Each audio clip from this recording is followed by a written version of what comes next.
सदाशिवसमारम्भां श्रीशङ्कराचार्यमध्यमाम् अस्मदाचार्यपर्यन्तां वन्दे गुरुपरम्परां। ध्येयं सदा परिभवग्नमभीष्टदोहं तीर्थास्पदं शिवविरञ्चिनुतं शरण्यं विद्यार्थिहं प्रणतपालभवाब्धिपोतं वन्दे महापुरुषते चरणारविन्दं। सच्चिदानन्दरूपाय विश्वोत्पत्त्यादिहेतवे तापत्रयविनाशाय श्रीकृष्णाय वयं नुमः। आप सभी का स्वागत है आज की हमारी शास्त्र अध्ययन की कक्षा में, जहां हम अध्ययन कर रहे हैं महाभारत का।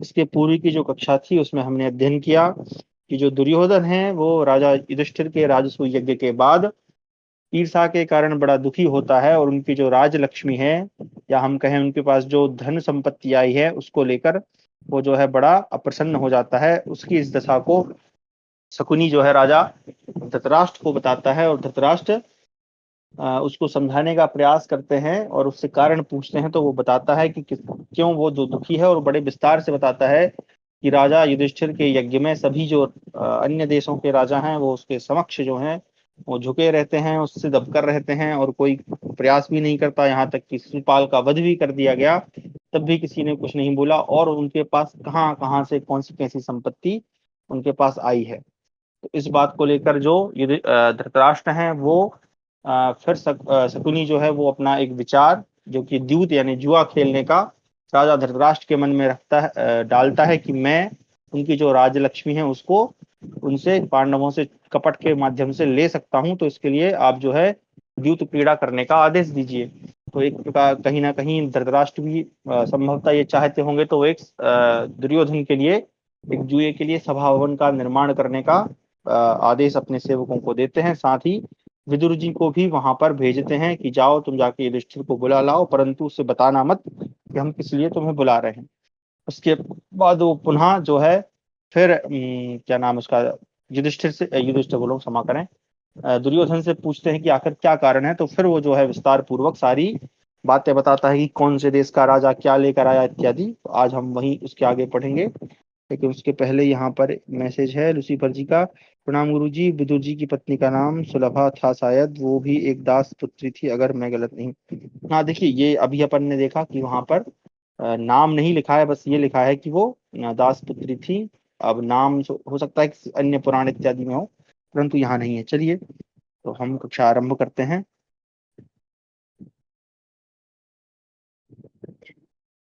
तो हमारा है द्विपंचाशत्तमोध्याय यानी 52वां अध्याय। युधिष्ठिर को भेंट में मिली हुई वस्तुओं का दुर्योधन द्वारा वर्णन। दुर्योधनोवाच दायं तु विविधं तस्मै शृणु मे गजतो नखो यज्ञार्थं राजफी दत्तं महान्तं धन संचयम् मेरुमन्दयोः मध्ये शैलो दामभितो नदीं ये ते कीचक वेणूनां छायां रम्यामुपाश्रिते खसा एकाशना यैहा प्रदरा दीर्घवेणवः पारदाश्च कुलिन्दाश्च तरण तंगड़ाह पर तंगड़ाह। दुर्योधन बोला अनघ, एक सेकंड इसकी ब्राइटनेस थोड़ी कम कर दूं, यहाँ कीड़े बहुत आ रहे हैं। दुर्योधन बोला अनघ, राजाओं द्वारा युधिष्ठिर के यज्ञ के लिए दिए हुए जिस महान धन का संग्रह वहां हुआ था वह अनेक प्रकार का था। मैं उसका वर्णन करता हूँ, सुनिए। मेरु और मंदराचल के बीच में प्रवाहित होने वाली सैलोदा नदी के दोनों तटों पर छिद्रों में वायु भर जाने से वेणु की तरह बजने वाले बांसों की रमणीय छाया में जो लोग बैठते हैं और विश्राम करते हैं, वे खस, एकासन, अहर, प्रदर, दीर्घ वेणु, पारद, पुलिंद, तंगड़ और परतंगड़ आदि नरेश भेंट में देने के लिए पिपीलिकाओं यानी चींटियों द्वारा निकाले हुए पिपीलिक नाम वाले स्वर्ण के ढेर उठा लाए। उनका माप द्रोण से किया जाता था। तो द्रोण जो है एक बाल्टी होती है, एक पात्र विशेष होता है। आपको अगर याद हो पहले समय में भी, मतलब जब हम लोग बचपन में छोटे थे, तो हमारे यहाँ एक पाई होता था, पाई जिसको हम बोलते थे। हमारी दादी जो है वो गेहूं इत्यादि उससे नापती थी। और एक और क्या उसका नाम भूल रहा हूं मैं। तो उसी प्रकार का एक द्रोण होता था। और आप देखें कि ये सोना कौन सा है, तो आप सबको पता होगा कि जो चींटियां हैं वो छोटी छोटी चीजें जो है वो अपने बिल के अंदर ले जाती हैं। तो उस समय चींटियों की चूंकि ये जंगलों में रहते थे, तो संभवतः वहां पे चींटियों के बिल बहुत बड़े बड़े होंगे। और वो जो सोना छोटा छोटा लेके गई हैं, अब आप सोचो कि कितना वो ढेर का ढेर उठा लाए, तो कितना विशिष्ट वहां पे सोना रहा होगा। और अब आप सबको भी पता है कि जो चींटियां हैं उनको जो है ईश्वर ने इस प्रकार से उनकी रचना की है कि वो जो भी अगर आप उनको खराब अन्न देंगे या कोई सामान देंगे तो वो उसको नहीं ले जाती हैं, बल्कि उनके पास एक क्षमता होती है कि वो अच्छा जो अन्न होता है उसी को वो अपने बिल में लेके जाती हैं। तो इस प्रकार से उनका जो सोना ले जाने का भी जो विधान रहा होगा तो वो भी श्रेष्ठ सोने ले जाती होंगी। चलिए आगे पढ़ते हैं। इतना ही नहीं, वे सुंदर काले रंग के चवर तथा चंद्रमा के समान श्वेत दूसरे चामर एवं हिमालय के पुष्पों से उत्पन्न हुआ स्वादिष्ट मधु भी प्रचुर मात्रा में लाए थे। उत्तर कुरु देश से गंगा जल और माला के योग्य रत्न उत्तर कैलाश से प्राप्त हुए अतीव बल संपन्न औषधियां एवं अन्य भेंट की सामग्री साथ लेकर क्षमा करें आए हुए थे। पर्वतीय भूपाल गण अजात शत्रु राजा युधिष्ठिर के द्वार पर रोके जाकर विनीत भाव से खड़े थे। पिताजी, मैंने देखा कि जो राजा हिमालय के परार्ध भाग में निवास करते हैं, जो उदयगिरी के निवासी हैं, जो समुद्र तटवर्ती कारुष देश में रहते हैं तथा जो लौहित्य पर्वत के दोनों ओर वास करते हैं, फल और मूल ही जिनका भोजन है, वे चर्म वस्त्रधारी क्रूरता पूर्वक शस्त्र चलाने वाले और क्रूर कर्मा किरात नरेश भी वहां भेंट लेकर आए थे। राजन, चंदन और अगरू काष्ठ तथा कृष्णागरू काष्ठ के अनेक भार, चर्म रत्न सुवर्ण तथा सुगंधित पदार्थों की राशि और 10,000 किरात देशीय दासियां, सुंदर सुंदर पदार्थ, दूर देशों के मृग और पक्षी तथा पर्वतों से संग्रहित तेजस्वी स्वर्ण तथा संपूर्ण भेंट सामग्री लेकर आए हुए राजा लोग द्वार पर रोके जाने के कारण खड़े थे। किरात, दरद, दर्व, सूर, यमक, औदुंबर, दुर्विभाग, पारद, वाहलीक, काश्मीर, कुमार, घोरक, हंस, कायन, स्वी, त्रिगर्त, यौधेय, भद्र, कैकय, अम्बष्ट, कौकुर, ताक्ष, वस्त्रप, पल्लव, वशातल, मौलेय, क्षुद्रक, मालव, सौंडिक, कुर, सक, अंग, वंग, पुंड्र, साणवत्य तथा गय, ये उत्तम कुल में उत्पन्न श्रेष्ठ एवं शस्त्रधारी क्षत्रिय राजकुमार सैकड़ों की संख्या में पंक्तिबद्ध खड़े होकर अजात शत्रु युधिष्ठिर को बहुत धन अर्पित कर रहे थे। भारत, वंग, कलिंग, मगध, ताम्रलिप्त, पुंड्रक, दौवालिक, सागरक, पत्रोण, शैशव तथा कर्ण प्रावरण आदि बहुत से क्षत्रिय नरेश वहां दरवाजे पर खड़े थे तथा राजाज्ञा से द्वारपाल गण उन सबको यह संदेश देते थे कि आप लोग अपने लिए समय निश्चित कर लें, फिर उत्तम भेंट सामग्री अर्पित करें, इसके बाद आप लोगों को भीतर जाने का मार्ग मिल सकेगा। सोचिए, ये अपने अपने देश के राजा हैं, ठीक है, और इनको भी लाइन में लगना पड़ रहा है, इतना ज्यादा उनका प्रभाव था। ये तथा और भी बहुत से भूपालगण अनेक दिशाओं से भेंट लेकर आए थे। दूसरे दूसरे महामना नरेशों ने भी वहां रत्नों की भेंट अर्पित की थी। इंद्र के अनुगामी गंधर्वराज चित्ररथ ने 400 दिव्य अश्व दिए जो वायु के समान वेगशाली थे। तुम्बरु नामक गंधर्वराज ने प्रसन्नता पूर्वक 100 घोड़े भेंट किए जो आम के पत्ते के समान हरे रंग वाले तथा स्वर्ण की मालाओं से विभूषित थे। महाराज, सूकर देश के पुण्यात्मा राजा ने कई 100 गजरत्न भेंट किए। मत्स्य देश के राजा विराट ने स्वर्ण मालाओं से विभूषित 2000 मत वाले हाथी उपहार रूप में दिए। राजन तथा राजा वसुदान ने 500 देश से 26 हाथी, वेग और शक्ति से संपन्न 2000 स्वर्णमाला भूषित जवान घोड़े और सब प्रकार की दूसरी सामग्री भी पांडवों को समर्पित की। राजन, राजा द्रुपद ने 14,000 दासियां, 10,000 सपत्नीक दास, हाथी जुते हुए 26 रथ तथा अपना संपूर्ण राज्य कुंती पुत्रों को यज्ञ के लिए समर्पित किया था। वृष्णिकुल भूषण वसुदेव नंदन श्री कृष्ण ने भी अर्जुन का आदर करते हुए 14,000 उत्तम हाथी दिए। श्री कृष्ण अर्जुन के आत्मा है और अर्जुन श्री कृष्ण के आत्मा है। अर्जुन श्री कृष्ण से जो कह देंगे वे सब वे निसंदेह पूर्ण करेंगे। श्री कृष्ण अर्जुन के लिए परम धाम को भी त्याग सकते हैं, इसी प्रकार अर्जुन भी श्री कृष्ण के लिए अपने प्राणों तक का त्याग कर सकते हैं। मलय तथा दरदुर पर्वत से वहां के राजा लोग सोने के घड़ों में रखे हुए सुगंधित चंदन रस तथा चंदन एवं अगरू के ढेर भेंट के लिए लेकर आए थे। चोल और पांड्य देशों के नरेश चमकीले मणिरत्न, स्वर्ण तथा महीन वस्त्र लेकर उपस्थित हुए थे, परंतु उन्हें भी भीतर जाने के लिए रास्ता नहीं मिला। सिंहल देश के क्षत्रियों ने समुद्र का सारभूत वैदूर्य, मोतियों के ढेर तथा हाथियों के सैकड़ों झूल अर्पित किए। वे सिंहल देशीय वीर मणियुक्त वस्त्रों से अपने शरीर को ढके हुए थे। उनके शरीर का रंग काला था और उनकी आंखों के कोने लाल दिखाई देते थे। सिंहल देशीय समझ लीजिए श्रीलंका वाला जो समुद्री क्षेत्र है वहां के लोग। उन भेंट साम और हम सभी जानते हैं कि जो श्रीलंका वाला जो देश है वहां का मतलब वातावरण या हम कहें पर्यावरण कुछ इस प्रकार का है कि वहाँ जो लोग होते हैं उनका रंग जो है प्रायशः काला ही होता है सामान्यतया, मतलब ऐसा नहीं है कि भाई वहां गोरे नहीं होते, फिर सामान्य रूप से देखें तो वहां हल्का सा उनका रंग काला ही होता है।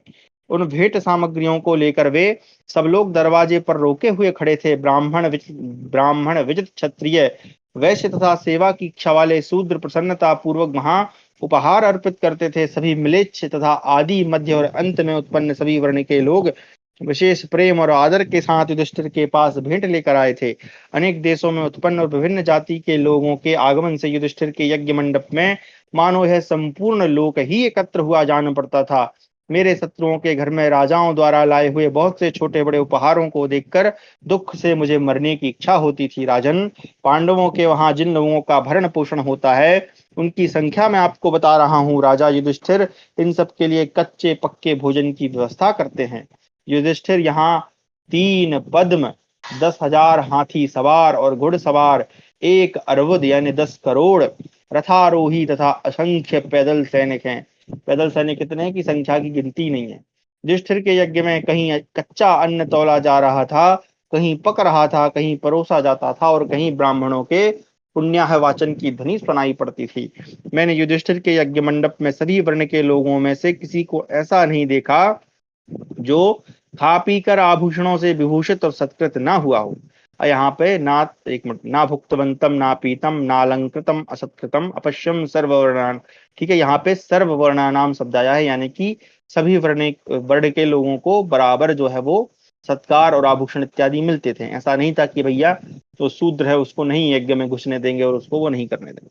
तो ये इस प्रकार के जो कहते हैं रेफरेंस है या प्रमाण है, आप लोग नोट कर सकते हैं, ताकि कोई जब बोले तो उसके मुंह पे आप सीधा फेंक के मार दें कि देखो भैया सबको वहां पे सम्मान मिलता था। आगे, राजा युधिष्ठिर घर में बसने वाले जिन 88,000 स्नातकों का भरण पोषण करते हैं उनमें से प्रत्येक की सेवा में 30-30 दासी उपस्थित रहते हैं। अच्छा, ये एक बात पहले भी आ चुका है, ये दोबारा से रिपीट सा ये हो रहा है यहाँ पे। वे सब ब्राह्मण भोजन से अत्यंत तृप्त एवं संतुष्ट हो राजा युधिष्ठिर को उनके काम क्रोध आदि शत्रुओं के विनाश के लिए आशीर्वाद देते हैं। इसी प्रकार युधिष्ठिर के महल में दूसरे 10,000 ऊर्ध्वरेता यति भी सोने की थालियों में भोजन करते हैं। तो आप कल्पना कर लीजिए कितना ज्यादा वो वहां पे लोग खाना खाते होंगे। राजन, इस यज्ञ में द्रौपदी प्रतिदिन स्वयं पहले भोजन न करके इस बात की देखभाल करती थी कि कुबड़े और बौनों से लेकर सब मनुष्यों में किसने खाया और किसने अभी तक भोजन नहीं किया। भारत, कुंती नंदन युधिष्ठिर को दो ही कुल के लोग कर नहीं देते थे। संबंध के कारण पांचाल और मित्रता के कारण अंधक एवं वृषणी, यानी कि इन दोनों को छोड़कर ऐसा कोई नहीं था जो उनको कर न देता हो। और द्रौपदी जो है वो सारा कार्यभार संभाल रही थी। आगे हमारा है 53वां अध्याय यानी 53वां अध्याय। दुर्योधन द्वारा युधिष्ठिर के अभिषेक का वर्णन। दुर्योधनोवाच आर्यास्तु ये वैराजन सत्यसंधा महाव्रता पर्याप्त विद्या वक्तारो वेदोक्ता बभृत प्लुता धृतिमन्तो ह्रीनिवेशा धर्मात्मानो यशस्विना मूर्धाभिषिक्तास्ते चैनं राजानः पर्युपासते दक्षिणार्थं समानीता राजभी कांशदोहना आरण्या बहुसाहस्रा अपश्यन् सत्र तत्र गाः। दुर्योधन बोला, पिताजी, जो राजा आर्य सत्य प्रतिज्ञ महाव्रती विद्वान वक्ता वेदोक्त यज्ञों के अंत में अभृत स्नान करने वाले धैर्यवान लज्जाशील धर्मात्मा यशस्वी तथा मूर्धाभिषिक्त थे, वे सभी इन धर्मराज युधिष्ठिर की उपासना करते थे। राजाओं ने दक्षिणा में देने के लिए जो गौएं मंगवाई थी उन सबको मैंने जहां तहां देखा उनके दुग्ध पात्र कांसे के थे। वे सबकी सब जंगलों में खुली चरने वाली थी तथा उनकी संख्या कई हजार थी। भारत, राजा लोग युधिष्ठिर के अभिषेक के लिए स्वयं ही प्रयत्न करके शांत चित्त हो सत्कार पूर्वक छोटे बड़े पात्र उठा उठा कर ले आए थे। बाल्मीक नरेश रथ ले आए जो स्वर्ण से सजाया गया था। सुदक्षिण ने उस रथ में काम काम्बोज देश के सफेद घोड़े जोत दिए। महाबली सुनीत ने बड़ी प्रसन्नता के साथ उसमें अनुकर्ष, यानी कि अनुकर्ष किसको कहा जाता है, तो रथ के नीचे लगाने योग्य काष्ठ यानी लकड़ी जो होती है जो रथ के नीचे लगती है वो लगा दिया। यानी आप सोचो, ये जो बड़े बड़े राजा महाराजा हैं ये जो हैं ये भी काम ही वहां कर रहे हैं। मतलब ऐसा नहीं है कि भैया कोई दास आके करेगा, नहीं, खुद ही काम कर रहे हैं। चेदीराज ने स्वयं उस रथ में ध्वजा फहरा दी। दक्षिण देश के राजा ने कवच दिया। मगध नरेश ने माला और पगड़ी प्रस्तुत की। महान धनुर्धर वसुदान ने 60 वर्ष की अवस्था का एक गजराज उपस्थित कर दिया। मत्स्य नरेश ने स्वर्ण जड़ित धुरी ला दी एकलव्य ने पैरों के समीप जूते लाकर रख दिए। सोचो, जो एकलव्य था उसने जूते लाकर रख दिए। अच्छा, एक यहाँ पर एक वो आया है कि 60 वर्ष की अवस्था का एक गजराज। एक बार मैं इसको देखूं। वसुदानो महेश्वासो गजेंद्रम षष्ठी हायनम। तो क्या हाथी की उम्र 60 वर्ष की होती है क्या? एक बार देखना, या उससे ज्यादा भी होती हो, भगवान जाने। तो यहाँ पे तो षष्ठी हायनम लिखा है। अब यहाँ पे हायन का शब्द इन्होंने वर्ष लिया है, यानी षष्ठी अयनम। अयन का मतलब हम जैसे दक्षिणायन उत्तरायण भी इस प्रकार से ले सकते हैं। तो इसका आधा भी हो सकता है, अगर हम संस्कृत में जाएं तो 60 का आधा 30 हो जाएगा, तो 30 वर्ष की अवस्था का होना चाहिए। अब अनुवादक ने 60 वर्ष लिया है, तो हो सकता है यहाँ पे अयन का शब्द उन्होंने वर्ष से ही ग्रहण किया है। एक बार अपन इसको देख लेंगे। चलिए आगे बढ़ते हैं। तो जूते लाकर रख दिए। अवंती नरेश ने अभिषेक के लिए अनेक प्रकार का जल एकत्र कर दिया। चेकितान ने तूड़ीर और काशीराज ने धनुष अर्पित किया। सल ने अच्छी मूठ वाली तलवार था छींके पर रखा हुआ स्वर्ण भूषित कलश प्रदान किया।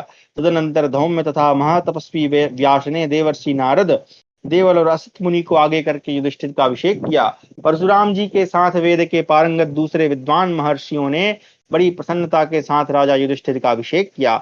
जैसे स्वर्ग में देवराज इंद्र के पास सप्तर्षि पधारते हैं, उसी प्रकार पर्याप्त दक्षिणा देने वाले महाराज युधिष्ठिर के पास बहुत से महात्मा मंत्रोच्चारण करते हुए पधारे थे। सत्य पराक्रमी सात्विकी ने युधिष्ठिर के लिए छत्र धारण किया तथा अर्जुन और भीमसेन ने व्यजन डुलाए। व्यजन यानी बिजने, जिनको हम बोलते बिजना।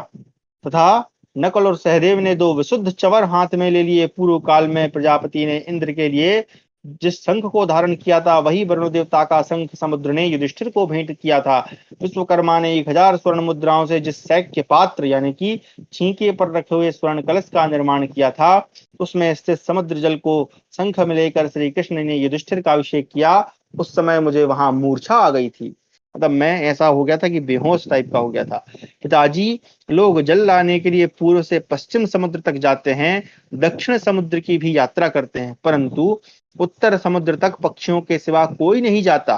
किंतु वहां भी अर्जुन पहुंच गए। वहां अभिषेक के समय सैकड़ों मंगलकारी शंख एक साथ ही जोर जोर से बजने लगे, जिससे मेरे रोंगटे खड़े हो गए।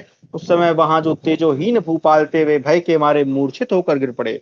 धृष्टद्युम्न, 5 पांडव, सात्विकी और 8वें श्री कृष्ण, ये ही धैर्य पूर्वक स्थिर रहे। ये सभी पराक्रम संपन्न, एक दूसरे का प्रिय करने वाले। अच्छा, ये बात पहले आ चुकी है, ये दोबारा से क्या रिपीट हो रही भैया? चलो फिर पढ़ते हैं। वे मुझे तथा अन्य राजाओं को अचेत हुए देखकर उस समय जोर जोर से हंस रहे थे। भारत तदनंतर अर्जुन ने प्रसन्न होकर 500 बैलों को, जिनके सींगों में सोना मड़ा हुआ था, मुख्य मुख्य ब्राह्मणों को बांट दिया। पिताजी, न रंति देव, न नाभाग, न मानधाता, न मनु, न वेद नंदन राजा पृथु, न भगीरथ, न ययाति और न नहुष ही वैसे ऐश्वर्य संपन्न सम्राट थे जैसे कि आज राजा युधिष्ठिर हैं। तो ये जो रंति देव, नाभाग, मानधाता, मनु, ये सब इनके पूर्व के राजा हैं। ये इनका भी बहुत बड़ा यश रहा होगा। तो उस समय इतिहास मतलब इनका रहा होगा, सुनते आए होंगे। तो वो उनसे भी उनकी तुलना करके बता रहा है कि वो भी इतने ऐश्वर्यशाली नहीं थे जितने राजा युधिष्ठिर हैं। कुंती नंदन युधिष्ठिर राजसूय यज्ञ पूर्ण करके अत्यंत उच्च कोटि की राजलक्ष्मी से संपन्न हो गए। ये शक्तिशाली महाराज हरिश्चंद्र की भांति सुशोभित होते हैं। भारत, हरिश्चंद्र की भांति कुंती नंदन युधिष्ठिर की इस राजलक्ष्मी को देखकर मेरा जीवित रहना आप किस दृष्टि से अच्छा समझते हैं राजन? यह युग अंधे विधाता से बंधा हुआ है, इसलिए इसमें सब बातें उल्टी हो रही हैं। छोटे बढ़ रहे हैं और बड़े हीन दशा में गिरते जा रहे हैं। कुरुप्रवीर, ऐसा देखकर अच्छी तरह विचार करने पर भी मुझे चैन नहीं पड़ता। इसी से मैं दुर्बल, कांतिहीन और शोक मग्न हो रहा हूँ। इस प्रकार हमारा 56वां अध्याय समाप्त हुआ। 57वां अध्याय धृतराष्ट्र का दुर्योधन को समझाना। धृतराष्ट्रोवाच त्वं वे ज्येष्ठो ज्येष्ठिने यहाँ पुत्रमा पांडवान् दिशा ज्येष्ठा ह्यसुखमादित्य यथैव निधनं तथा अभ्युत्पन्नं समानार्थं तुल्यमित्रं युधिष्ठिरम् अद्विषन्तं कथं दृश्यात् त्वादृशो भरतर्षभा तुल्याभिजन वीर्यस्य कथं भ्रातु श्रियं नृपः पुत्र कामे से मोहान मैवं भूषाम्यमाशुचः। धृतराष्ट्र बोले, दुर्योधन, तुम मेरे ज्येष्ठ पुत्र हो, जेठी रानी के गर्भ से उत्पन्न हुए हो। बेटा, पांडवों से द्वेष मत करो, क्योंकि द्वेष करने वाला मनुष्य मृत्यु के समान कष्ट पाता है। युधिष्ठिर किसी के साथ छल नहीं करते, उनका धन तुम्हारे ही जैसा है। जो तुम्हारे मित्र हैं वे उनके भी मित्र हैं, और युधिष्ठिर तुमसे कभी द्वेष नहीं करते। भरत कुल तिलक, फिर तुम्हारे जैसे पुरुष को उनसे द्वेष क्यों करना चाहिए? राजन, तुम्हारा और युधिष्ठिर का कुल एवं पराक्रम एक सा है बेटा। तुम मोहवश अपने भाई की राजलक्ष्मी की इच्छा करते हो, ऐसे अधम न बनो। शांत भाव से रहो, शोक न करो। भरतश्रेष्ठ, यदि तुम उस यज्ञ वैभव को पाने की अभिलाषा करते हो तो ऋत्विज लोग तुम्हारे लिए भी गायत्री आदि 7 छंद रूपी तंतुओं से युक्त राजसूय महायज्ञ का अनुष्ठान करा देंगे। उसमें देश देश के राजा लोग तुम्हारे लिए भी बड़े प्रेम और आदर से रत्न आभूषण तथा बहुत धन ले आएंगे। बेटा, यह पृथ्वी कामधेनु है, इसे वीर पत्नी भी कहते हैं। अपने पराक्रम से जीती हुई भूमि मनोवांछित फल प्रदान करती है। यदि तुम में भी बल और पराक्रम हो तो तुम इस पृथ्वी का यथेष्ट उपभोग कर सकते हो। तात, दूसरे की धन की स्पृहा रखना नीच पुरुषों का काम है। यहाँ पे स्पृहा का अर्थ इच्छा के अर्थ में लिया गया है। स्पृहा का अर्थ एक होता है जलन, है ना, ईर्षा भी होता है और निंदा भी होता है। तो ये कई अर्थों में प्रयुक्त होता है ये शब्द। आगे, जो भली भांति अपने धन से संतुष्ट एवं अपने धर्म में ही स्थित है वही सुखपूर्वक उन्नतिशील होता है। दूसरे के धन को हड़पने की चेष्टा न करना, अपने कर्तव्य को पूरा करने के लिए सदा प्रयत्नशील रहना और अपने को जो कुछ प्राप्त है उसकी रक्षा करना, यही उत्तम वैभव का लक्षण है। जो विपत्ति में व्यथित नहीं होता, सदा उद्योगशील बना रहता है, जिसमें प्रमाद का अभाव है तथा जिसके हृदय में विनय रूप सद्गुण है, वह चतुर मनुष्य सदा कल्याण ही देखता है। देखिए कितना अच्छा श्लोक है। अगर हम भी इसको अपने जीवन में अपना लें तो पता नहीं कहाँ पहुंच जाएं। खैर, ये पांडुपुत्र तुम्हारी भुजाओं के समान है, इन्हें काटो मत। इसी प्रकार तुम भाइयों के धन के लिए मित्र द्रोह न करो। राजन, तुम पांडवों से द्वेष न करो, वे तुम्हारे भाई हैं और भाइयों का सारा धन तुम्हारा ही है। तात, मित्र द्रोह से बहुत बड़ा पाप होता है। देखो, तुम्हारे बाप दादे हैं, वे ही उनके भी हैं। भरतश्रेष्ठ, तुम यज्ञ में धन दान करो, मन को प्रिय लगने वाले भोग भोगो और निर्भय होकर स्त्रियों के साथ क्रीड़ा करते हुए शांत रहो। इस प्रकार हमारा 54वां अध्याय समाप्त हुआ। 55वां अध्याय, दुर्योधन का धृतराष्ट्र को उकसाना। दुर्योधनोवाच, यस्य नास्ति निजा प्रज्ञा केवलं तु बहुश्रुता जानाति शास्त्रार्थं दर्वीषु परशानिव जानन् वे मोहयसि मामो नावीनैर्वशंयता स्वार्थे किं नावदानं ते उताहो दृष्टि मां भवान् न सन्ति मे धातराष्ट्रा येषां त्वमनुशासिता भविष्यमर्थं माख्यासि सर्वदा कृत्यमात्मनः। दुर्योधन बोला, पिताजी, जिनके पास अपनी बुद्धि नहीं है, जिसने केवल बहुत से शास्त्रों का श्रवण भर किया है, वह शास्त्र के तात्पर्य को नहीं समझता। ठीक उसी तरह जैसे कलछी दाल के रस को नहीं जानती। अब ये जो श्लोक है ये बड़ा ही प्रसिद्ध है। इसको आप लोग जो है अपने प्रमाण के लिए रख सकते हैं, क्योंकि आजकल यही चल रहा है। यस्य नास्ति निजा प्रज्ञा, या इसके लिए यहाँ पे जो निजा शब्द है वहां पर स्वयं शब्द भी आता है। अगर आप दूसरा श्लोक देखेंगे तो यस्य नास्ति स्वयं प्रज्ञा केवलम तु बहुश्रुता, कि उसने केवल शास्त्रों को सुना हुआ है। आजकल लोग यही कर रहे हैं, केवल शास्त्रों को सुनते हैं, कभी उठा के पढ़ते नहीं है। यूट्यूब पे लगा दिया पॉडकास्ट, तो फलाने ने कहा था तो भैया हमने उसको मान लिया। हमारे यहाँ पहले हमारे यहाँ जो प्रमाण है ना, उसमें से जो 3 प्रमुख हैं, कई जगह 4 भी होते हैं। तो सबसे पहले प्रत्यक्ष है, फिर है अनुमान है, और फिर आप्त वचन भी आता है, और 1-2 उपमेय इत्यादि और भी मुझे नाम भूल रहा हूं मैं। ऐसे मतलब अलग अलग दर्शनों में अलग अलग प्रमाण है। उसमें सबसे अच्छा प्रमाण कौन सा है? प्रत्यक्ष प्रमाण, है ना। फिर है अनुमान, फिर उसके बाद आता है आप्त वचन। आप्त वचन का अर्थात किसी महापुरुष का कहा हुआ वचन, उसको हम विश्वास कर लेते हैं कि भैया चलो ये फलाना व्यक्ति पढ़ा लिखा है, इसने अगर कहा है तो ये सही ही कह रहा होगा। मैंने वो पुस्तक नहीं पढ़ी, लेकिन अगर ये किसी पुस्तक का नाम ले रहा है तो संभव है कि इसने पढ़ी हो। लेकिन आज के समय में ऐसे जो महापुरुष बनते घूमते हैं, बहुत बड़े विद्वान बनते हैं यूट्यूब इत्यादि पर, पता चला कि उनने कुछ पढ़ा ही नहीं है, केवल खाली मन से ही कुछ भी बोल दिया और किसी भी पुस्तक का नाम ले दिया। तो इसके लिए ये हमारा कर्तव्य है कि हम जो है उस चीज का प्रत्यक्ष प्रमाण करें कि अगर वो फलानी पुस्तक का नाम ले रहा है तो एक बार जाके देखें कि वहां पर कुछ लिखा है कि नहीं लिखा है, या वैसे ही लिखा है जैसा वो बोल रहा है। तो कह रहे हैं जिसके पास स्वयं की बुद्धि नहीं होती, केवल उसने बहुत से लोगों को, शास्त्रों को केवल श्रवण भर किया है, अर्थात उसको कभी अध्ययन नहीं किया खुद से, तो उसके लिए वह शास्त्र के तात्पर्य को नहीं समझ सकता। कैसे नहीं समझ सकता? जैसे जो कलछी होती है वो दाल के रस को नहीं जानती। तो कलछी से हम जब दाल निकालते हैं तो आप सबको पता है कलछी जो है वो एक निर्जीव वस्तु है, वो दाल के रस को नहीं जानती। वैसे ही जो व्यक्ति केवल शास्त्रों को सुनता है वो शास्त्र के जो असली तात्पर्य है उसको नहीं समझ सकता। चलिए, बहुत अच्छा श्लोक था। आशा है आप लोग भी जो है इस पर विचार करेंगे और अगर कोई कुछ बताता है तो उसके लिए डायरेक्ट विश्वास न करके एक बार शास्त्र को उठाकर देखेंगे जरूर। चलिए, एक नौका में बंधी हुई दूसरी नौका के समान आप बुद्धि विदुर की बुद्धि के आश्रित है, जानते हुए भी मुझे मोह में क्यों डालते हैं? स्वार्थ साधन के लिए क्या आप में तनिक भी सावधानी नहीं, अथवा आप मुझसे द्वेष रखते हैं? आप जिसके शासक हैं वे धार्तराष्ट्र नहीं के बराबर हैं, क्योंकि आप उन्हें स्वेच्छा से उन्नति के पथ पर बढ़ने नहीं देते। आप सदा अपने वर्तमान कर्तव्य को भविष्य पर ही टालते रहते हैं। जिस दल का अगुवा यानी नेता दूसरे की बुद्धि पर चलता हो वह अपने मार्ग में सदा मोहित होता रहता है, फिर उसके पीछे चलने वाले लोग अपने मार्ग का अनुसरण कैसे कर सकते हैं?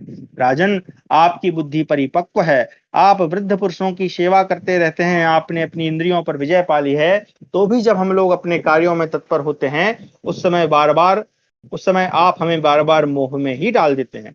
बृहस्पति जी ने राजव व्यवहार को लोक व्यवहार से भिन्न बताया है, अतः राजा को सावधान होकर सदा अपने प्रयोजन का ही चिंतन करना चाहिए। महाराज, क्षत्रिय की वृत्ति विजय में ही लगी रहती है, चाहे वह धर्म हो या अधर्म। अब ये बात ये अपने मन से कह रहा है कि भैया क्षत्रिय जो है उसको हमेशा जीतना ही चाहिए, चाहे वो धर्म करे चाहे अधर्म करे। अब इसका क्योंकि दुर्योधन जो है वो उसकी बुद्धि को इतनी श्रेष्ठ तो है नहीं, ठीक है। आगे, अपनी मतलब बुद्धि नहीं कहना चाहिए, उसका जो स्वभाव है वैसा नहीं है।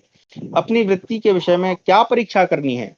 भरत कुलभूषण, शत्रु की जगमगाती हुई राजलक्ष्मी को अपने अधिकार में करने की इच्छा वाला भूपाल संपूर्ण दिशाओं का उसी प्रकार संचालन करे जैसे सारथी चाबुक से घोड़ों को हाँक कर अपनी रुचि के अनुसार चलाता है। गुप्त या प्रकट जो उपाय शत्रु को संकट में डाल दे वही शस्त्रज्ञ पुरुषों का शस्त्र है।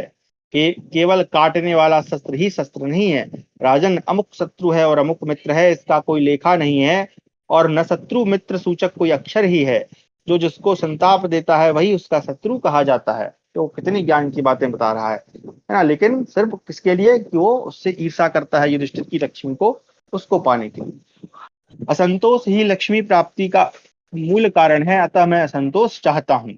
राजन, जो अपनी उन्नति के लिए प्रयत्न करता है उसका प्रयत्न ही सर्वोत्तम नीति है। ऐश्वर्य अथवा धन में ममता नहीं करनी चाहिए, क्योंकि पहले के उपार्जित धन को दूसरे लोग बलात् छीन लेते हैं, यही राजधर्म माना गया है। इंद्र ने नमुची से कभी बैर न करने की प्रतिज्ञा करके उस पर विश्वास जमाया और मौका देखकर उसका सिर काट लिया। तात, शत्रु के प्रति इसी प्रकार का व्यवहार सदा से होता चला आया है, यह इंद्र को भी मान्य है। जैसे सर्प बिल में रहने वाले चूहों आदि को निगल जाता है, उसी प्रकार यह भूमि विरोध न करने वाले राजा तथा प्रदेश में न विचरने वाले ब्राह्मण यानी सन्यासी को ग्रस लेती है। नरेश्वर, मनुष्य का जन्म से कोई शत्रु नहीं होता। जिसके साथ एक सी जीविका होती है, अर्थात जो लोग एक ही वृत्ति से जीवन निर्वाह करते हैं, वे ही ईर्षा के कारण आपस में एक दूसरे के शत्रु होते हैं, दूसरे नहीं। ये बहुत ही कड़वा और कटु सत्य है कि जब लोगों की एक जैसी वृत्ति यानी एक जैसा काम हो जाता है तो फिर वो एक दूसरे से चिढ़ने लगते हैं। जैसे कि हम इसका उदाहरण व्यापार के माध्यम से देख सकते हैं कि किसी स्थान पर एक व्यक्ति ने मिठाई की दुकान खोली, उसकी दुकान सही से चल पड़ी, तो उसको देखकर कोई दूसरा भी उसके सामने दुकान खोल ले मिठाई की ही, तो आपस में उनकी कलह हो जाएगी, है ना। तो वैसे ही आज के समय में भी ये मतलब इसका प्रत्यक्ष हमें प्रभाव दिखता है। तो निरंतर बढ़ते हुए शत्रु पक्ष की ओर से मोहवश उदासीन हो जाता है। बड़े हुए रोग की भांति शत्रु उदासीन राजा की जड़ काट डालता है। जैसे वृक्ष की जड़ में उत्पन्न हुई दीमक उसमें लगी रहने के कारण उस वृक्ष को ही खा जाती है, वैसे ही छोटा सा शत्रु भी यदि पराक्रम से बहुत बढ़ जाए तो पहले के प्रबल शत्रु को भी नष्ट कर डालता है।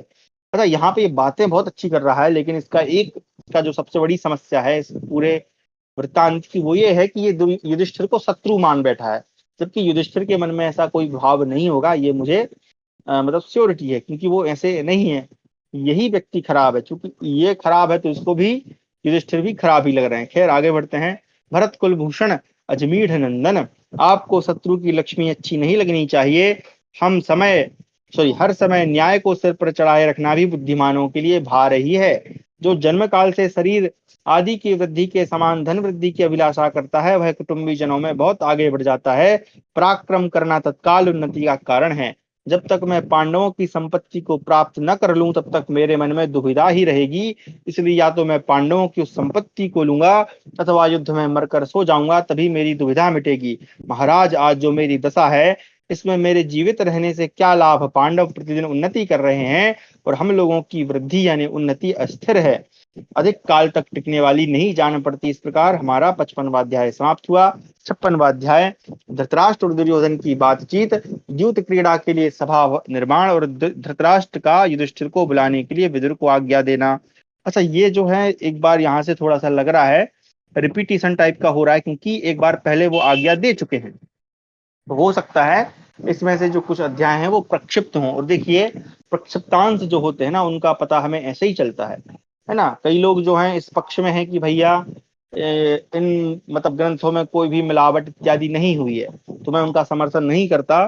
क्यों? क्योंकि जब हम इस तरह से पढ़ते हैं तो हमें स्पष्ट पता चलता है कि यहाँ पर कुछ ना कुछ गड़बड़ घोटाला जरूर हुआ है। क्यों? क्योंकि जब कोई विद्वान अगर लिखेगा तो वो एक ही बात को बार बार क्यों बताएगा? क्योंकि एक बार वो पहले बता चुके हैं कि भाई सभा भवन का निर्माण हो गया है, आज्ञा दे दी है, और विदुर जी को भी भेज दिया उन्होंने। चलिए इसको हम पढ़ते हैं दोबारा से। शकुनिरुवाच याम तुमेतां सियं दृष्ट्वा पाण्डुपुत्रे युधिष्ठिरे तप्यते तां हरिष्यामि द्यूतेन जयतांबर आहूयतां परं राजन् कुन्तीपुत्रो युधिष्ठिरागत्वा संशयमहं युद्ध्वा चमूमुखे अक्षांक्षिपन्नतः सॉरी क्षमा करें अक्षांक्षपन्क्षतः सन विद्वान् विदुषोऽक्षये गहान् धनुषि मे विद्धि सरान्नक्षांश भारत। शकुनी बोला, विजयी वीरों में श्रेष्ठ दुर्योधन, तुम पांडुपुत्र युधिष्ठिर की जिस लक्ष्मी को देखकर संतप्त हो रहे हो उसका मैं द्यूत के द्वारा अपहरण कर लूंगा। परंतु राजन, तुम कुंती पुत्र युधिष्ठिर को बुला लो। मैं किसी संशय में पड़े बिना, सेना के सामने युद्ध किए बिना, केवल पांसे फेंक कर स्वयं किसी प्रकार की क्षति उठाए बिना ही पांडवों को जीत लूंगा, क्योंकि मैं दूत विद्या का ज्ञाता हूं और पांडव इस कला से अनभिज्ञ है। भारत, दावों को मेरे धनुष समझो और पासों को मेरे बाण। जो दाव में चलूंगा वो मेरा धनुष है और पांसे जो फेंकूंगा वो मेरे बाण है। वाह, क्या तुलना की है, उपमा दी है मतलब उसने।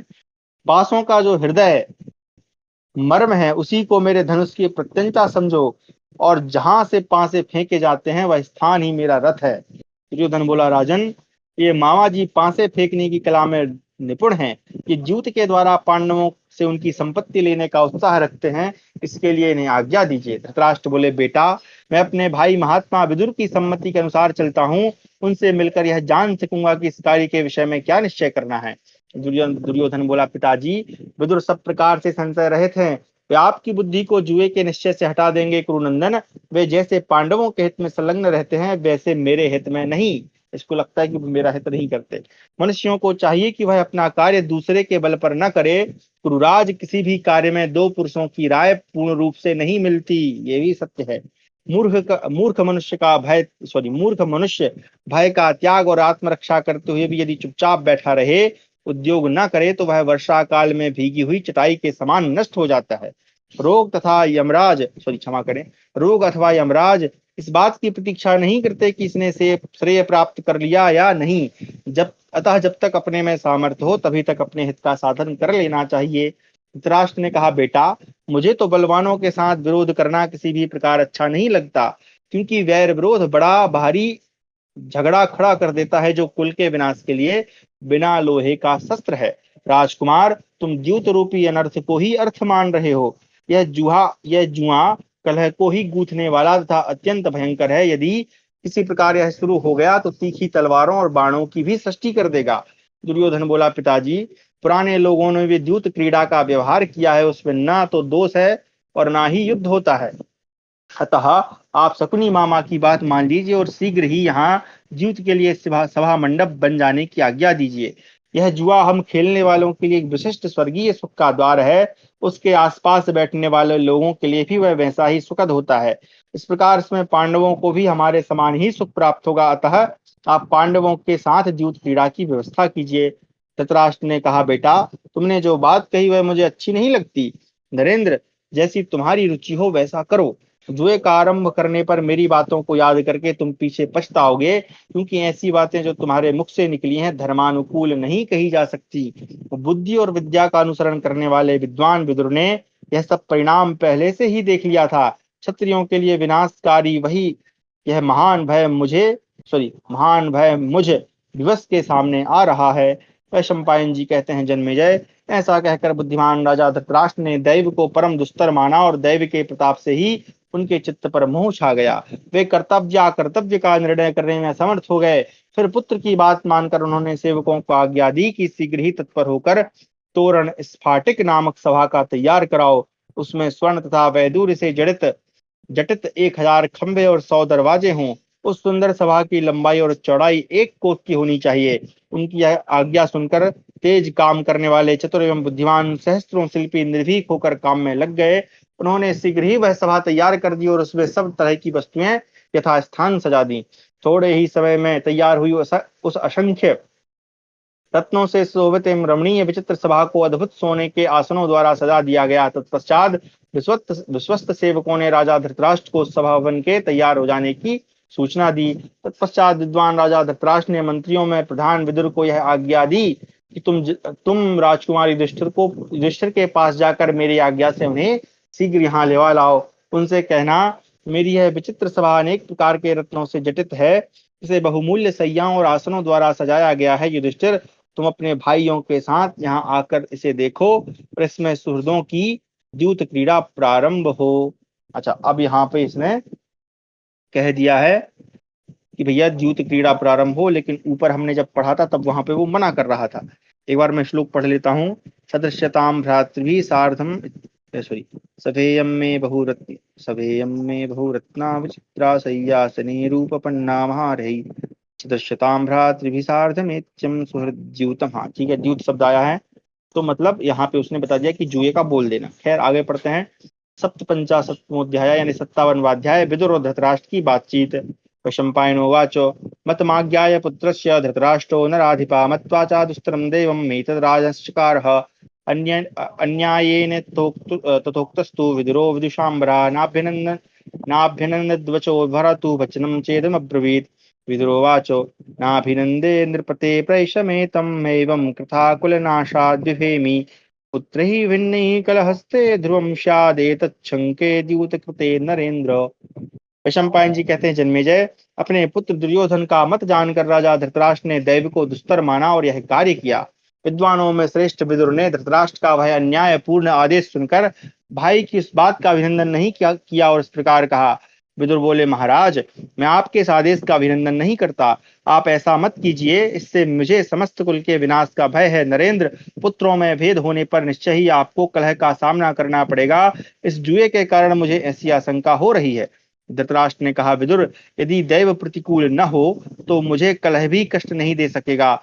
विधाता का बनाया हुआ है संपूर्ण जगत दैव के अधीन होकर ही चेष्टा कर रहा है, स्वतंत्र नहीं है।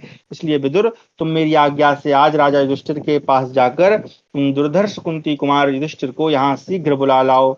इस प्रकार हमारा 57वां अध्याय समाप्त हुआ। इसमें केवल 5 श्लोक थे। यहाँ पे 58वां अध्याय विदुर और युधिष्ठिर जी की बातचीत तथा युधिष्ठिर का हस्तिनापुर में जाकर सबसे मिलना।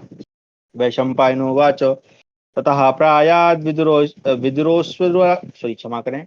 ततः प्रायाद विदुरो अस्वरुदारै महाजवै बलिभिः साधुदान्तैः बलान्नियुक्तो धृतराष्ट्रेण राज्ञा मनीषिणां पाण्डवानां सकाशे सौभिपत्य तदध्वानम् आसाध्या नृपतेः पुरं प्रविवेश महाबुद्धि पूज्यमानो द्विजातिभिः सराजगृहमासाध्यो कुबेरभवनोपमम् अभ्यागच्छत् धर्मात्मा धर्मपुत्रं युधिष्ठिरम्। वैशंपायन जी कहते हैं जन्मेजय, तदनंतर राजा धृतराष्ट्र के बलपूर्वक भेजने पर विदुर जी अत्यंत वेगशाली, बलवान और अच्छी तरह काबू में किए हुए महान अश्वों से जुते हुए रथ पर सवार हो परम बुद्धिमान पांडवों के समीप गए। महाबुद्धिमान विदुर जी उस मार्ग को तय करके राजा युधिष्ठिर की राजधानी में जा पहुंचे और वहां जिजातियों से सम्मानित होकर उन्होंने नगर में प्रवेश किया। कुबेर के भवन के समान सुशोभित राजमहल में जाकर धर्मात्मा विदुर धर्मपुत्र युधिष्ठिर से मिले। सत्यवादी महात्मा अजवीर नंदन अजात शत्रु राजा युधिष्ठिर ने विदुर जी का यथावत आदर सत्कार करके उनसे पुत्र सहित धृतराष्ट्र की कुशल पूछी। युधिष्ठिर बोले, विदुर जी, आपका मन प्रसन्न जान नहीं पड़ता। आप कुशल से तो आए हैं। बूढ़े राजा धृतराष्ट्र के पुत्र उनके अनुकूल चलते हैं ना, तथा सारी प्रजा उनके वश में है ना।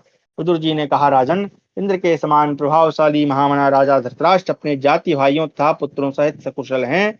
अपने विनीत पुत्रों से वे प्रसन्न रहते हैं, उनमें शोक का भाव है। वे महामना अपनी आत्मा में ही अनुराग रखने वाले हैं। क्रूरा धृतराष्ट्र ने पहले तुमसे कुशल और आरोग्य पूछकर यह संदेश दिया है कि वत्स, मैंने तुम्हारी सभा के समान ही एक सभा तैयार कराई है। तुम अपने भाइयों के साथ आकर अपने दुर्योधन आदि भाइयों की इस सभा को देखो। इसमें सभी इष्ट मित्र मिलकर द्यूत क्रीड़ा करें और मन बहलावें। हम सभी कौरव तुम सबसे मिलकर बहुत प्रसन्न होंगे। महामना राजा धृतराष्ट्र ने वहां जो जुए के स्थान बनवाए हैं, उनको और वहां जुटकर बैठे हुए धूर्त जुआरियों को तुम देखोगे। यहाँ पे उन्होंने धूर्त शब्द उपयोग किया है। राजन, मैं इसलिए आया हूं, तुम चलकर उस सभा एवं द्यूत क्रीड़ा का सेवन करो। दुरोदरा विहिता ये तु तत्र महात्मना धृतराष्ट्रेण राज्ञा तान वृक्ष से कितवान। हाँ, कितवान शब्द है, यानी वही कितवान का अर्थ हम धूर्त भी ले सकते हैं, या मतलब चालू टाइप का जो होता है वो। ठीक है। युधिष्ठिर ने कहा, विदुर जी, जुए जुए में तो झगड़ा फसाद होता है। कौन समझदार मनुष्य जुआ खेलना पसंद करेगा? अथवा आप क्या ठीक समझते हैं? हम सब लोग तो आपकी आज्ञा के अनुसार ही चलने वाले हैं। विदुर जी ने कहा, विद्वन, मैं जानता हूं, मैसेज आया था, चलो ठीक है। विद्वन, मैं जानता हूं जुआ अनर्थ की जड़ है, इसलिए मैंने उसे रोकने का प्रयत्न भी किया, तथापि राजा धृतराष्ट्र ने मुझे तुम्हारे पास भेजा है। यह सुनकर तुम्हें जो कल्याण कर जान पड़े वह करो। युधिष्ठिर ने पूछा, विदुर जी, वहां राजा धृतराष्ट्र के पुत्रों को छोड़कर दूसरे कौन कौन धूर्त जुआ खेलने वाले हैं? यह मैं आपसे पूछता हूँ। आप उन सबको बताइए जिनके साथ मिलकर और सैकड़ों बाजी लगाकर हमें जुआ खेलना पड़ेगा। अच्छा, चलो भैया। विदुर ने कहा, राजन, वहां गांधार राज शकुनी है, जो जुए का बहुत बड़ा खिलाड़ी है। वह अपनी इच्छा के अनुसार पासे फेंकने में सिद्धहस्त है। उसे द्यूत विद्या के रहस्य का ज्ञान है। उसके सिवा राजा विविंसति, चित्रसेन, राजा सत्यव्रत, पुरुमित्र और जय भी रहेंगे। युधिष्ठिर बोले, तब तो वहां बड़े भयंकर कपटी और धूर्त जुआरी जुटे हैं। विधाता का रचा हुआ यह संपूर्ण जगत दैव के ही अधीन है, स्वतंत्र नहीं है। बुद्धिमान विदुर जी, मैं राजा धृतराष्ट्र की आज्ञा से जुए में अवश्य चलना चाहता हूँ। पुत्र को पिता सदैव प्रिय हैं, अतः आपने मुझे जैसा आदेश दिया है वैसा ही करूंगा। मेरे मन में जुआ खेलने की इच्छा नहीं है। यदि मुझे विजयशील राजा धृतराष्ट्र सभा में ना बुलाते तो मैं शकुनी से कभी जुआ न खेलता, किंतु बुलाने पर मैं कभी पीछे नहीं हटूंगा। यह मेरा सदा का नियम है। अब ये देखिए, ये जो श्लोक है ये बड़ा ही महत्वपूर्ण है इस बात को लेकर कि क्या राजा युधिष्ठिर वो जानबूझकर जुआ खेलने गए। तो मैं इसको इस प्रकार देखता हूँ, ये जो जितना भी प्रसंग है आप यहाँ पे देखें, 14, 15, 16, इसमें कहीं ना कहीं जो राजा युधिष्ठिर हैं वो जुए को बुरा भी कह रहे हैं, वहां पे जो लोग जुटे हैं उनको भी बुरा कह रहे हैं, और ये बात भी मान रहे हैं कि भैया ये जो संपूर्ण जगत है वो दैव यानी भाग्य के ही अधीन है, स्वतंत्र नहीं है। और यही बात किसने कही थी? राजा धृतराष्ट्र ने कही थी। ठीक है। अब आप इसको इस प्रकार देख सकते हैं कि जब व्यक्ति असहाय हो जाता है ना, कि वो इतना सारा कार्य कर रहा है, उसको उसके अनुसार फल नहीं मिल रहा है, तो हम लोग भी क्या करते हैं, बोल देते हैं भैया ये तब तो भाग्य का खेल है यार। तो अगर आप इसको देखें तो मैं इसको थोड़ा सा नकारात्मक पक्ष में देखता हूं कि भैया देखो, अगर तुम थोड़ा सा सामर्थ्य करो, तुम थोड़ी सी और मेहनत करो, तुम भाग्य को भी जो है अपने अधीन कर सकते हो। हालांकि कुछ ऐसी चीजें होती हैं जिनको हम नहीं चेंज कर सकते, लेकिन अगर आप सोच के देखें कि यहाँ पर जो युधिष्ठिर हैं वो चाहते तो ये बात ना कहकर कि भैया सब कुछ जगत दैव के अधीन है, मैं नहीं जाऊंगा खेलने, है ना, मतलब मैं तो नहीं जाऊंगा, ऐसा वो यहाँ पे क्या बोल रहे हैं कि सब कुछ भाग्य के अधीन है, इसलिए जो हो रहा है चलने दो, मैं आ जाता हूँ। अगर वो नहीं बुलाते तो मैं नहीं जाता। अच्छा चलो ठीक है भैया, तुमको बुलाया है, तुम वहां जाओ लेकिन खेलो मत। ठीक है। लेकिन वो कह रहे हैं कि अब उनने बुलाया है और मेरा नियम है कि वो अगर मुझे बुलाएंगे तो मैं हटूंगा नहीं पीछे। तो एक प्रकार से इन्होंने अगर जैसे कि अब चूंकि मैं एक शिक्षक हूँ, आप में से पता नहीं कितने लोगों ने बीएड की हुई है। अगर आपने मतलब हमारे यहाँ उसको शिक्षा शास्त्री बोलते हैं, तो बीएड में एक हमारे एक चैप्टर आता है, काफी समय मैंने बहुत समय पहले पढ़ा था, मतलब 2017 में मेरी बीएड हुई थी। तो वहां पे एक आता है डिफेंस टैक्टिक्स, है ना, उसका क्या बोलते हैं हिंदी में, मैं संस्कृत में अच्छा नाम है भूल रहा हूँ मैं, अंग्रेजी मुझे याद रह गई, संस्कृत भूल गया। तो उसमें हमारे गुरुजी जो बताते हैं कि हमारा जो मतलब साइकोलॉजी का ये वो है, गुरुजी बताते हैं कि भाई जो मनुष्य होता है ना, ये हमेशा जो है अपनी रक्षा के लिए कुछ ना कुछ ऐसी चीजें ढूंढ ही लेता है कि चाहे उसको फिर चाहे गलत, मतलब अगर व्यक्ति बिल्कुल शुद्ध से शुद्धात्मा भी होगा ना, अगर वो गलत भी होंगी तो भी वो उसको सही सिद्ध कर देगा। तो यहाँ पर मुझे भी यही लग रहा है कि यहाँ पर उन्होंने एक प्रकार का, युधिष्ठिर जी ने एक रास्ता खोज लिया है। कहीं ना कहीं उनके मन में भी ये था कि भाई चलो मैं भी जुआ ही खेलूंगा। मतलब मैं उनको इस बात के लिए अनुचित ही बोलता हूँ कि भैया उन्होंने गलत ही किया, क्योंकि हम ऊपर जब पढ़ते हैं तो वहां पर भी स्पष्ट होता है कि युधिष्ठिर जो है उनको भी जुआ खेलना प्रिय है, ये बात शकुनी बोलता है। ठीक है। तो यहाँ पर भी अब वो कह रहे हैं कि भैया मेरा तो नियम है कि मैं कभी पीछे नहीं हटूंगा, लेकिन अगर चाहते तो मना कर सकते थे। खैर चलिए आगे पढ़ते हैं। ये मैंने अपना जो मेरा मत है वो मैंने यहाँ पे स्पष्ट किया। आप लोग भी जो है अपना मत रख सकते हैं बाद में, कक्षा के बाद या संडे के दिन। इस बार मैं कोशिश करूंगा जुड़ने की, पिछली बार तो मैं तबीयत खराब हो गई थी मेरी। खैर चलिए आगे पढ़ते हैं। वैशंपायन, क्योंकि ये बात को थोड़ा मैंने इसलिए डिटेल में मतलब वर्णन कर दिया क्योंकि इस पर आक्षेप बहुत लगता है युधिष्ठिर जी के ऊपर। तो यहाँ पर अगर श्लोक में देखें तो वो कह रहे हैं, मतलब दोनों चीजें कह रहे हैं कि भैया मुझे तो, मैं कभी शकुनी से जुआ न खेलता, है ना। अब नचा कामः शकुनिना देविता हम नचेन्मा। अब इस श्लोक में भी स्पष्ट लिखा है कि वो नहीं चाहते हैं कि वो श्लोक उससे जुआ खेलें, लेकिन अब चूंकि उन्होंने बुलाया है तो मैं पीछे नहीं हटूंगा, यही मेरा नियम है। आगे चलिए, इतना स्पष्टीकरण बहुत है। वैशंपायनोवाच, वैशंपायन जी कहते हैं, जन्मेजय, विदुर से ऐसा कहकर धर्मराज युधिष्ठिर ने तुरंत ही यात्रा की सारी तैयारी करने के लिए आज्ञा दे दी। फिर सवेरा होने पर उन्होंने अपने भाई बंधुओं सेवकों तथा द्रौपदी आदि स्त्रियों के साथ हस्तिनापुर की यात्रा की। जैसे उत्कृष्ट तेज सामने आने पर आंख की ज्योति हर लेता है, उसी प्रकार दैव मनुष्य की बुद्धि हर लेता है। देव से प्रेरित होकर मनुष्य रस्सी में बंधे हुए की भांति विधाता के वश में घूमता रहता है। ऐसा कहकर शत्रुदमन राजा युधिष्ठिर जुए के लिए राजा धृतराष्ट्र के बुलावे को सहन न करते हुए भी विदुर जी के साथ वहां जाने को उद्यत हो गए। बाल्ही के द्वारा जोते हुए रथ पर बैठकर शत्रुसूदन पांडु कुमार युधिष्ठिर ने अपने भाइयों के साथ हस्तिनापुर की यात्रा प्रारंभ की। वे अपनी राजलक्ष्मी से दैदीप्यमान हो रहे थे। उन्होंने ब्राह्मणों को आगे करके प्रस्थान किया। सबसे पहले राजा युधिष्ठिर ने अपने सेवकों को हस्तिनापुर की ओर चलने का आदेश दिया। वे नरश्रेष्ठ राजसेवक महाराज की आज्ञा का पालन करने में तत्पर हो गए। पश्चात महातेजस्वी राजा युधिष्ठिर समस्त सामग्रियों से सुसज्जित हो ब्राह्मणों से स्वस्ति वाचन कराकर पुरोहित धौम्य के साथ राजभवन से बाहर निकले। यात्रा की सफलता के लिए उन्होंने ब्राह्मणों को विधि पूर्वक धन देकर और दूसरों को भी मनोवांछित वस्तुएं अर्पित करके यात्रा प्रारंभ की। राजा के बैठने योग्य एक 60 वर्ष का गजराज, यहाँ पर फिर से वही आया है एक बार, हाँ वही शब्द है, हायनम शब्द है। ठीक है, इसको देखते हैं बाद में। तो एक 60 वर्ष का गजराज सब आवश्यक सामग्रियों से सुसज्जित करके लाया गया। तो यह वही वही हाथी था जो पहले दुर्योधन ने बताया था कि इनको मिला था।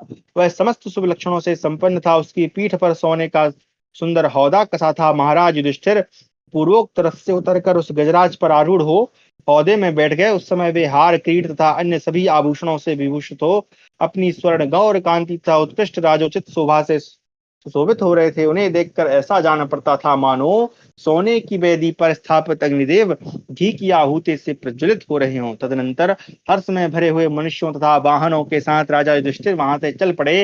वे राज परिवार के लोगों से भरे हुए पूर्वोक्त रथ के महान घोष से समस्त आकाश मंडल को गुंजाते जा रहे थे। सूत मागध और बंदीजन नाना प्रकार की स्तुतियों द्वारा उनके गुण गाते थे। उस समय विशाल सेना से घिरे हुए राजा युधिष्ठिर अपनी किरणों से आवृत हुए सूर्यदेव की भांति शोभा पा रहे थे। तो आप देखो भैया इतना बड़ा राजा है, उसका जो काफिला है वो, मैं यहाँ पे उर्दू शब्द का उपयोग कर रहा हूँ काफिला, तो वो बड़े शान से निकलता है। तो वैसे ही यहाँ पे कुछ दिख रहा है। उसके उनके मस्तक पर श्वेत छत्र तना हुआ है जिससे राजा युधिष्ठिर पूर्णिमा के चंद्रमा की भांति शोभा पाते थे। उनके चारों ओर स्वर्ण दंड विभूषित चवर डुलाए जाते थे। बलश्रेष्ठ पांडुनंदन युधिष्ठिर को मार्ग में बहुतेरे मनुष्य हर्षोल्लास में भरकर महाराज की जय हो कहते हुए शुभाशीर्वाद देते थे और यथोचित रूप से सिर झुकाकर उन सबको स्वीकार करते थे। तो आप उसको अभी जो चुनाव संपन्न हुए हैं उसमें जो शोभा यात्रा या जो रैली निकलती है उसको भी कुछ इसी प्रकार का देख सकते हैं कि जब एक राजा आता है तो पूरी जनता जो है खड़ी हो जाती है और फिर उसकी जय जयकार करती है। उस मार्ग में बहुत से दूसरे मनुष्य एकाग्रचित्त हो मृगों और पक्षियों की सी आवाज में निरंतर सुखपूर्वक क्रुराज युधिष्ठिर की स्तुति करते थे। जन्मेजय इसी प्रकार जो सैनिक राजा युधिष्ठिर के पीछे पीछे जा रहे थे उनका कोलाहल भी समूचे आकाश मंडल को स्तब्ध करके गूंज रहा था। हाथी की पीठ पर बैठे हुए बलवान भीमसेन राजा के आगे आगे जा रहे थे। उनके दोनों ओर सजे सजाए हुए दो श्रेष्ठ अश्व थे जिन पर नकुल और सहदेव बैठे थे। भरतश्रेष्ठ वे दोनों भाई स्वयं तो अपने रूप सौंदर्य से शोभित थे ही, उस विशाल सेना की भी शोभा बढ़ा रहे थे। शस्त्रधारियों में श्रेष्ठ महापरम बुद्धिमान श्वेतवाहन अर्जुन अग्निदेव के दिए हुए रथ पर बैठकर गांडीव धारण धनुष धारण किए महाराज के पीछे पीछे जा रहे थे। राजन, क्रुराज दुष्ट सेना के बीच में चल रहे थे। द्रौपदी आदि स्त्रियां अपनी सेविकाओं तथा आवश्यक सामग्रियों के साथ सैकड़ों विचित्र सेविकाओं यानी पालकियों पर आरूढ़ हो बड़ी भारी सेना के साथ महाराज के आगे आगे जा रही थी। पांडवों की वह सेना हाथी घोड़ों तथा पैदल सैनिकों से भरी पूरी थी। उसमें बहुत से रथ भी थे जिनकी ध्वजाओं पर पताकाएं फहरा रही थी। उन सभी रथों में खड्ग आदि अस्त्र शस्त्र संग्रहित थे। पैदल सैनिकों का कोलाहल सब ओर फैल रहा था। तो आप कह सकते हैं कि सिक्योरिटी वाले भी साथ में चल रहे थे। राजन, शंख दुंदुभी ताल वेणु और वीणा आदि वाद्यों की तुमुल ध्वनि वहां गूंज रही थी। उस समय हस्तिनापुर की ओर जाती हुई पांडवों की वह सेना बड़ी शोभा पा रही थी। जन्मेजय, क्रुराज युधिष्ठिर अनेक सरोवर नदी वन और उपवनों को लांघते हुए हस्तिनापुर के समीप जा पहुंचे। वहां उन्होंने एक सुखद एवं समतल प्रदेश में सैनिकों सहित पड़ाव डाल दिया। उसी छावनी में पांडुनंदन युधिष्ठिर स्वयं भी ठहर गए। राजन, तदनंतर विदुर जी ने शोकाकुल वाणी में महाराज युधिष्ठिर को वहां का सारा वृत्तांत ठीक ठीक बता दिया कि धृतराष्ट्र क्या करना चाहते हैं और इस युद्ध क्रीड़ा के पीछे क्या रहस्य है। तब धृतराष्ट्र के द्वारा बुलाए हुए काल के समयानुसार धर्मात्मा पांडुपुत्र युधिष्ठिर हस्तिनापुर में पहुंचकर धृतराष्ट्र के भवन में गए और उनसे मिले। इसी प्रकार महाराज युधिष्ठिर भीष्म द्रोण कर्ण कृपाचार्य और अश्वत्थामा के साथ भी यथा योग्य मिले। तत्पश्चात पराक्रमी महाबाहु युधिष्ठिर सोमदत्त से मिलकर दुर्योधन, शल्य, शकुनी तथा जो राजा वहां पहले से ही आए हुए थे उन सबसे मिले। फिर वीर दुशासन, उसके समस्त भाई तथा राजा जयद्रथ संपूर्ण कौरवों से मिलकर भाइयों सहित महाबाहु युधिष्ठिर ने बुद्धिमान राजा धृतराष्ट्र के भवन में प्रवेश किया और वहां सदा ताराओं से घिरी रहने वाली रोहिणी देवी के समान पुत्र वधुओं के साथ बैठी हुई पतिव्रता गांधारी देवी को देखा। युधिष्ठिर ने गांधारी को प्रणाम किया और गांधारी ने भी उन्हें आशीर्वाद देकर प्रसन्न किया। तत्पश्चात उन्होंने अपने बूढ़े चाचा प्रज्ञा चक्षु राजा धृतराष्ट्र का पुनः दर्शन किया। राजा धृतराष्ट्र ने कुरुकुल को आनंदित करने वाले युधिष्ठिर तथा भीमसेन आदि अन्य चारों पांडवों का मस्तक सूंघा। जन्मेजय, उन पुरुष श्रेष्ठ प्रियदर्शन पांडवों को आए देख कौरवों को बड़ा हर्ष हुआ। तत्पश्चात धृतराष्ट्र की आज्ञा ले पांडवों ने रत्नमय गृहों में प्रवेश किया। दुसलहा आदि स्त्रियों ने वहां आए हुए उन सबको देखा। दुसला उनकी बहन है। द्रुपद कुमारी की प्रज्वलित अग्नि के समान उत्तम समृद्धि देखकर धृतराष्ट्र की पुत्र वधुएं अधिक प्रसन्न नहीं हुई। तो आप सभी समझ सकते हैं कि भैया एक रानी है द्रौपदी, अब उसके पास कितनी सारी संपत्ति होगी, कितने सोने चांदी के गहने इत्यादि होंगे, और बेचारी ये लोग हैं राजा धृतराष्ट्र के यहाँ की स्त्रियां, और उसको देख रही हैं तो जलन तो करेंगी, है ना। ठीक है, आगे तदनंतर वे नरश्रेष्ठ पांडव द्रौपदी आदि अपनी स्त्रियों से बातचीत करके पहले व्यायाम एवं केश प्रसाधन आदि कार्य किया। तो पहले उन्होंने व्यायाम किया, केश प्रसाधन का मतलब बालों को धोया, कंघी इत्यादि किया। फिर आगे तदनंतर नित्य कर्म करके सबने अपने को दिव्य चंदन आदि से भूषित किया। तत्पश्चात मन में कल्याण की भावना रखने वाले पांडव ब्राह्मणों से स्वस्ति वचन कराकर मनोनुकूल भोजन करने के पश्चात शयन गृह में गए। वहां स्त्रियों द्वारा अपने सुयस का गान सुनते हुए वे कुरुकुल के श्रेष्ठ पुरुष सो गए। उनकी वह पुण्यमयी रात्रि रति विलास पूर्वक समाप्त हुई। प्रातः काल बंदी जनों के द्वारा स्तुति सुनते हुए पूर्ण विश्राम के पश्चात उन्होंने निद्रा का त्याग किया। अब आप देखो, ये लोग सोते समय भी गाने सुन रहे हैं और उठ रहे हैं तो भी गाने सुनकर उठ रहे हैं, इतना ज्यादा वो था इनका। चलो, इस प्रकार सुखपूर्वक रात बिताकर वे प्रातः काल उठे और संध्योपासन आदि नित्य कर्म करने के अनंतर रमणीय सभा में गए, जहां जुआरियों ने उनका अभिनंदन किया। कितब, यहाँ पे जुआरी के लिए कितब शब्द आया है, और कितब का एक अर्थ वो धूर्त इत्यादि भी होता है। चलिए, इस प्रकार हमारा 58वां अध्याय समाप्त हुआ। कक्षा को हम यहीं विराम देते हैं। आगे हम पढ़ेंगे जुए के अनौचित्य के संबंध में युधिष्ठिर और शकुनी का संवाद। अब अनौचित्य क्या करेंगे ये लोग,